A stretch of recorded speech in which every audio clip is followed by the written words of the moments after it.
Avec G20 en maths, il n'y a jamais de problème, mais que des solutions.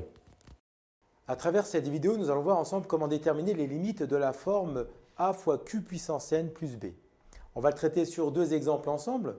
Donc ici, dans un premier temps, on va rappeler la règle, c'est-à-dire qu'en fait, si vous avez q qui est compris entre 0 et 1, alors la limite quand n tend vers plus l'infini de q puissance n, ça fera 0.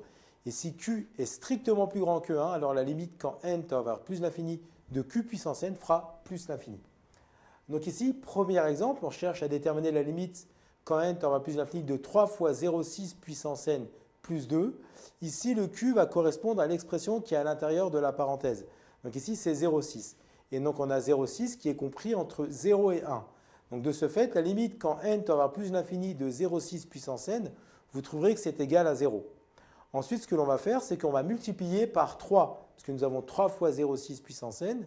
Mais comme on a vu au préalable que 0,6 puissance n faisait 0, donc si on multiplie par 3, ça nous fera toujours 0. Et il va nous rester à la fin à rajouter que le plus 2. Donc ça nous donnera la limite qui sera égale ici à 2. On va le traiter sur un deuxième exemple.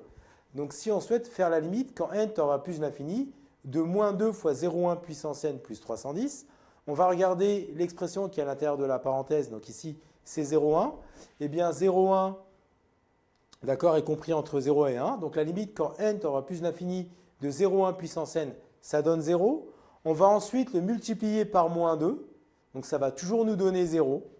Et on va rajouter ensuite le 310. Donc le résultat final, ça sera 310.